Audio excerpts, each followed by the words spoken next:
chia podlo thanda asonte kang hondo ave mantu ni pen ham etini seki ke ko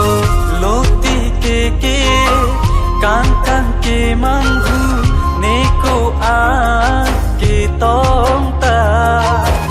nong ke chipu the ni se a phir a pha la la la la la la la la la la la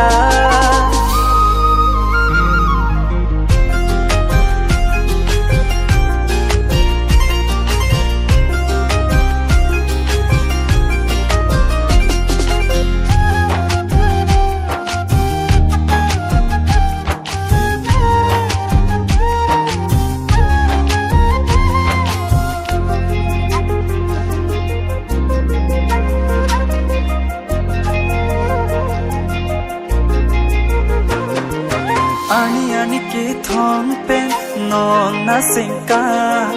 ajak ding kilo nan phan lo ti chola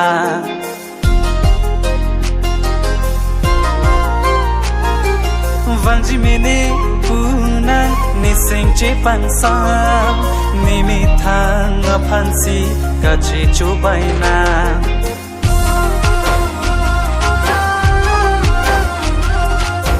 nan sing alam ni chini asonte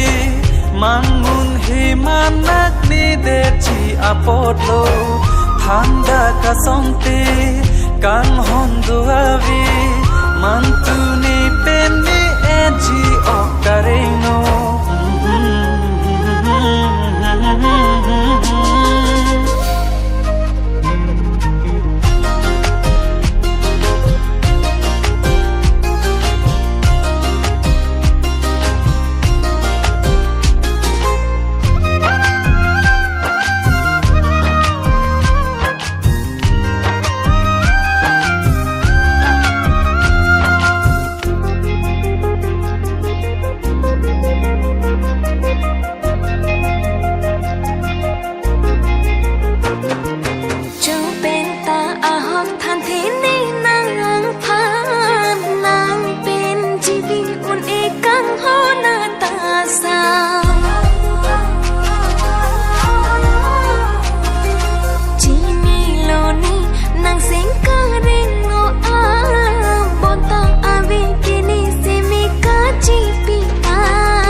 sonte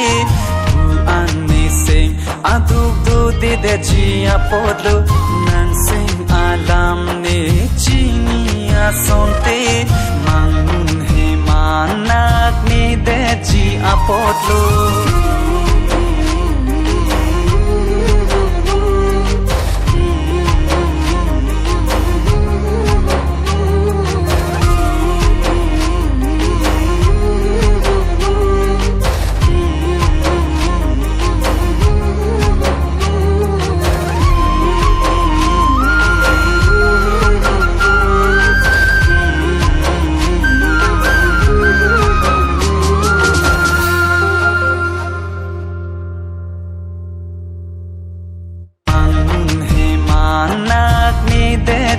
apotlo